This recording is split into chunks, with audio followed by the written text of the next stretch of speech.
Good morning, everybody. I'm Nikki Stanzione. And I'm Kristen Van Dyke. And this is New Mexico style. So hard to come back. I know, it's tough for you. Yeah, you know what I have? Well, I have a couple personal days to use before this year's over, and I used one yesterday, which was fantastic. But it's tough getting up the next day. It's really hard. It's hard to come back from a little mini vacation. It you is. know? You had Labor Day. Oh, well, welcome back. We're Well, glad to have thank you back. very much. I am glad to be back. Always. Thanks for holding down the fort and doing a great job yesterday. And I'm really excited about Cumber Central Tech. I know. You've done it. Yes, I have. And fall's around the corner. You know, it's like I haven't done it during the fall. So See, I haven't done it at all yet.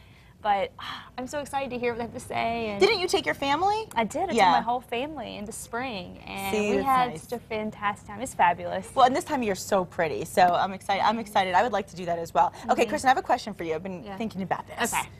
Did the Tooth Fairy visit you when you were a little kid? Yes. Always? Always. Okay. What? I have a relationship with them. You did? Yes. A special one? A special one. What did you usually get from the Tooth Fairy? I used to give things to the Tooth Fairy. You did? Yeah. That's I don't know so why. cute. It was That's silly. That's very giving. But yeah, it was, I used to get $1, I guess, or something like that for a tooth. I used to get a note, like a little love note, like, oh, your tooth is so sweet. Blah, blah. A really cute note. And weirdly enough, it looked like my mom's handwriting. It was weird. They had similar handwriting, the Tooth Fairy and my mother. And I also got Trident gum. I used to get Trident gum. Oh, that's a good one. Yeah. I wrote the Tooth Fairy. I said, "Dear Tooth Fairy, can you please draw what you look like?" Oh. And then she left me this picture of a fairy and like it was dust. Like a Tinkerbell look? Like a Tinkerbell. Well, really cool. $1 is all right, and I was pretty happy with $1, but it seems like the Tooth Fairy is actually paying exceptionally well these days. Oh, yeah. Yes. They're going past $1 now. A new survey from Visa found that the Tooth Fairy is leaving an average of $3 per tooth under a child's pillow, and that's up 15% from last year. It's like the minimum wage on teeth have risen. The survey says that for some kids, the Tooth Fairy is very generous. Now get this, you think $3 is good? Some people are saying that the Tooth Fairy is paying as much as $20 a tooth. It's a nice grill you're going to have there. Like, go fill up those teeth. The Tooth Fairy was always extra generous when there was a traumatic tooth. Oh, yes. Some of those are traumatic, you know. So and then I would get a little bit of generosity from the Tooth Fairy, but in general, not $3. The harder the pain, the worse the pain, the harder it falls, the better the money. Now, the phone wars are continuing as well. That's an interesting story as well to talk about today, because Apple is expected to introduce the iPhone 5 next week already. I can't believe it. The company has invited reporters to a news conference in San Francisco next Wednesday, and they're saying that's where it's believed Apple will show off the new phone. I can't wait to see this. And then, of course, Microsoft is expected to unveil Windows 8 in its Surface tablet next month, and next week Nintendo will announce the launch date for its Wii U video game console. So interesting. Yeah, I can't wait to see the iPhone 5. There have been all these videos online of what the new iPhone 5 is going to be, and some of them are kind of crazy and like really futuristic. I don't know if that's really quite futuristic. What's going to happen. So I can't wait to see what the real deal is. I just deal want it to be easy to use and practical, ultimately. That's the bottom line. That's what we want, but they're getting a little carried away. We'll see what happens. In the meantime, Governor Susana Martinez will reveal a new tool that's going to crack down on drunk driving today. Now, this is a new app. It is the state's new DWI app. That's what it's called. And the governor will make the announcement this morning at 11:30 on the Santa Fe Plaza. Yeah. Interesting. I like it. A new app for the phone to make sure everybody's driving safely. Would you use that? That's a good thing to have. If you have kids, I have to see how it works. I'm really curious to see how it works. So am I. Well, let's check in with KRQE News 13 anchor Elizabeth Alvarez with this morning's headlines. Are you an iPhone user, Elizabeth? No, I'm more of an Android type of girl. Me too, for now. Yeah, for now anyway. We'll see. We'll see what iPhone comes out with. All right, good morning, and good morning to you at home. We begin this morning talking about a man who police say drove drunk and crashed into a car that ended up killing a toddler. Will make another court appearance today. His charges have been upgraded to vehicular homicide. Mariano Salas was initially arrested and booked into jail, then later bonded out.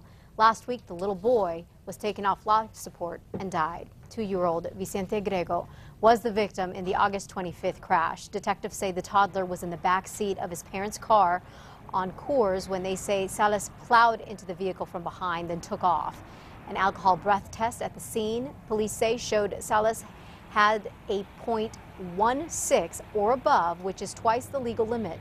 Little Vicente was kept alive long enough for doctors to donate his organs to at least 9 other children who needed them.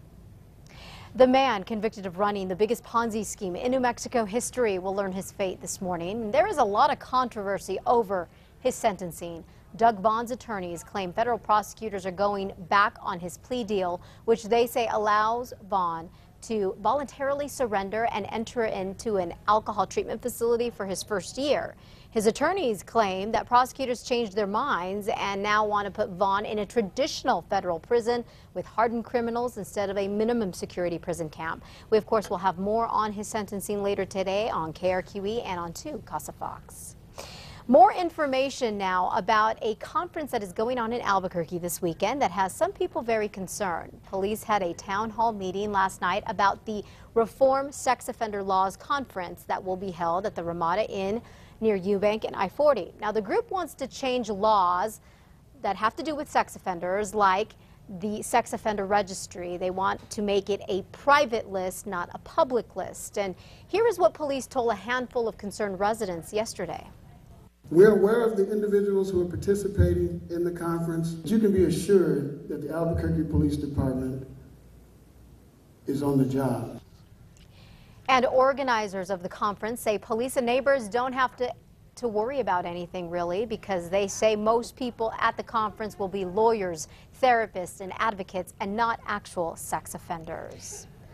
A small typo is causing a big problem with the push to increase minimum wage in Albuquerque. News 13's Nancy Laughlin explains.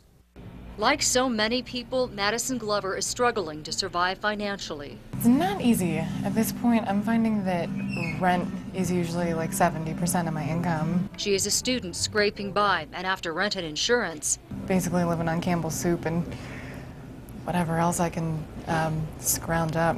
She says raising the minimum wage by $1 from $7.50 an hour would be a huge help, and it looked like voters would have the chance to make that happen. The group supporting that effort, Olay, got the more than 12,000 signatures they needed to push it forward.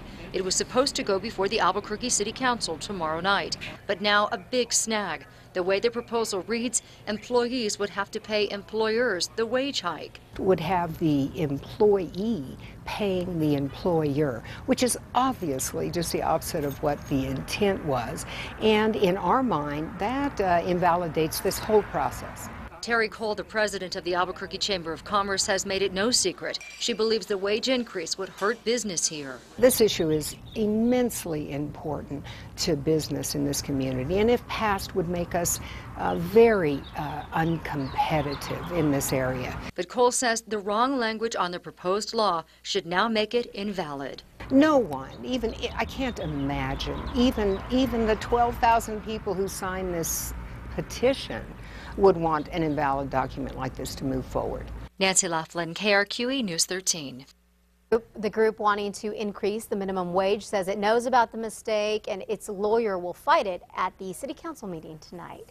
And that wraps it up for your Wednesday morning headlines. Be sure to catch Matt, Kristen, and myself every weekday morning on KRQE News 13 beginning at 4:30 a.m. Guys, I'm going to send it back to you.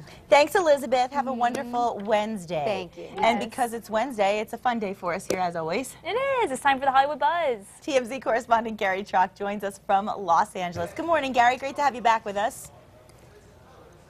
Hey, good morning. Good morning. You know, we were so shocked to hear about the sudden death of Michael Clark Duncan. What a shame. Does TMZ have any new information? Well, you know, what's really, really sad is, and a lot of people didn't know this, is him and Omarosa, they had been a couple for a while, but they were actually engaged. Yeah. And this was something they hadn't shared with a lot of people, but they just started planning their wedding right when he had that heart attack back in July. So they were really getting into the swing of planning the wedding.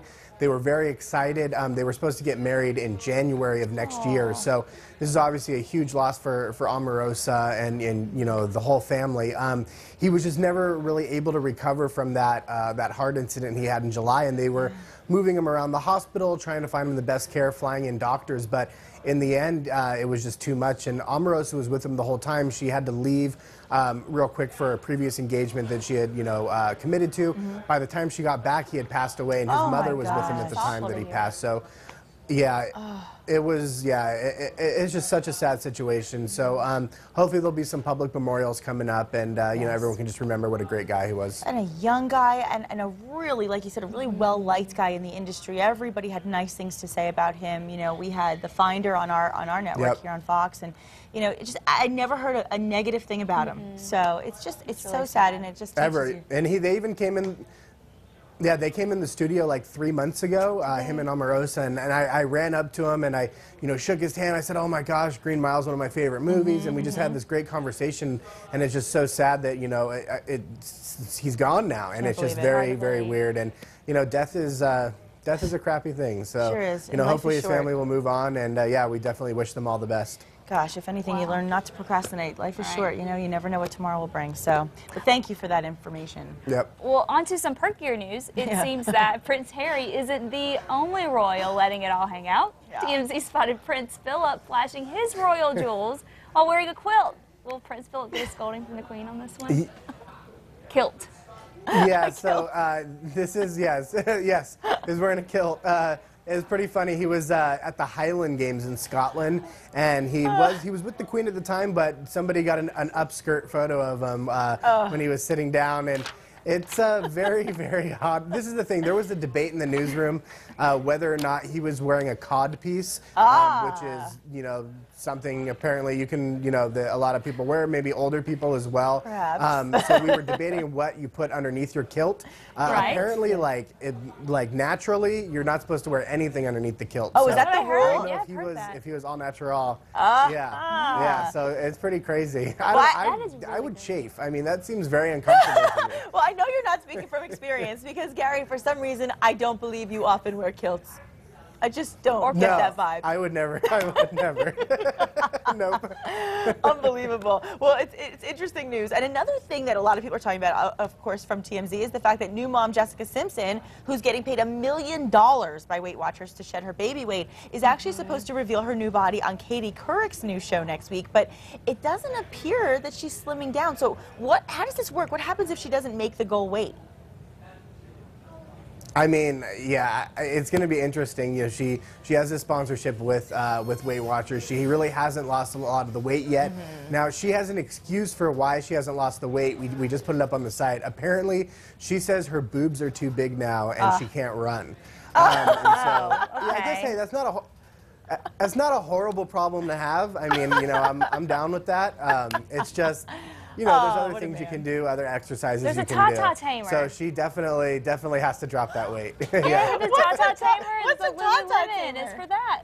For that, like, problem. Yeah, it's called the ta-ta What's that? tamer. It's a Lululemon ta-ta tamer. It's Oh, a little really? bra that's for that problem. So all the women that just gave birth, get the ta-ta tamer, and you won't be in the same problematic situation as Jessica. Although Gary does not mind the situation. There you go. But you know, you see all these people. You see. I don't know. This is a good situation to have. I mean, if all of all things that could happen afterwards, your boobs being too big is not, you know, the worst thing in the world. So exactly, you know. exactly. Thank you so much, Gary. Valuable information as always. We'll see you next week. Take care. And you guys can catch TMZ weeknights at 5:30 right here on 2 Casa Fox. I'm sure my sister's hysterical laughing because, you know, she's giving birth in October. Right. And, she's you like, know, I hope I have that problem. we're not a big group in that area in my family, so, you know, this pregnancy Could be a good problem to have in the end. Yeah, you don't have to buy a Wonder Bra anymore. Okay, changing subjects immediately. Another movie with some major star power is actually coming to New Mexico. Jennifer Aniston and Jason Sudeikis will be shooting We're the Millers in Albuquerque and in Santa Fe this month. Right, it's about a pot dealer trying to move shipment from Mexico, and filmmakers say they'll employ at least 60 crew members from New Mexico. So, I always like to hear that. Always the best part of the movies being filmed here is that we get more work for people who want to work here in New Mexico. And Mark Wahlberg, as you know, has been here. He's returning to New Mexico at the end of the month to shoot The Lone Survivor. Now, that movie is actually based on a best-selling book about 4 Navy SEALs ambushed in Afghanistan while on a Taliban mission. So it's pretty exciting. Right, and there's a casting call Saturday at the DoubleTree on Cerritos Road in Santa Fe. So if you're interested, producers are looking for Middle Eastern men, Hispanic men, and women with military experience. So check it out. They want that military experience, and you know, he was just here for 2 guns. So pretty cool. Okay. So in addition to Wednesday being a great day because of TMZ, we now have a wonderful feature on Wednesday that I especially love. It's time for You gotta be kidding me. Yeah, this is when we talk about stories making news that are strange but oddly true. Believe it or not. So here is our first story. Okay, so you know every parent juggles work and family, right? And many times you're forced to choose between the two. But one California boss told his office manager that if she took vacation time, which she had plenty of, by the way, to watch her son play in the Little League World Series. Okay, this was not just an average game, this was the Little League World Series. If she did this, she would lose her job. You gotta be kidding me. That is ridiculous. Right? Yeah, the boss told the woman that if she went to the game, she should write herself her last check, so that's what she did. She wrote herself her last check. Instead, I'm going to see my son play ball. Good for her. Yeah. The boy played for the Petaluma National All-Stars, and here's actually the team photo that you see right there on the screen. And the team went on to lose to Tennessee in the U.S. championship game, unfortunately. But the boy's mom says she doesn't regret her decision. I mean, you know, that's her little boy. She's got to go see him, support him, and see him play ball. Absolutely. I mean, clearly parents have to go to great lengths to make sure they don't miss a moment of their child's life, especially if they have these proud moments like this. And it's really too bad for many employers that family doesn't always come first. And I get that. I mean, it's thank God we work for a wonderful company here. I mean, I said my sister's having a baby. I'm going home to see that. And it was a struggle because it might be around Balloon Fiesta. And I was thinking, oh no, it's Balloon Fiesta, my sister's baby. And you know, you have to juggle. But fortunately, we work for people who understand that sometimes these moments that are once in a lifetime in your family do have to come first, and it's hard to make that choice sometimes. It is. So good for her. I think she did the right thing. That's not a good boss. Not a good boss. No, not nice. Good on him. Okay, now here's another one. This is a good one, okay? A Michigan woman is taking the term crazy cat lady to a whole new level. Yeah, this woman identified only as Mary, and now we know why. She has 3 cats and was tempted to try one of their treats. Now she's up to 900 kitty treats a day. Mary was recently featured in Discovery Real Time's My Strange Addiction. She says the treats just burst with flavor in your mouth. You know what? Looking at that picture, I'm waiting for her to like, spit them back out and give them to her kitty. Yeah, like Alicia Silverstone. What made me think of that? But it did remind me of that too. Gosh, that's kind of gross. You gotta be kidding me. I mean, really, you know, look, I'm all for, you know, trying to be there for your pets, but 900 kitty treats a day for a woman is a little odd. It's very odd. It's very odd. I won't be doing that anytime soon. You? No. Okay, good. No. Good to know. But you will be please telling me that it's going to get cooler, please? Please? Not yet. But hang on, Nikki. Okay. It's going to get better this weekend. It is going to get cooler this weekend. Thank goodness for that.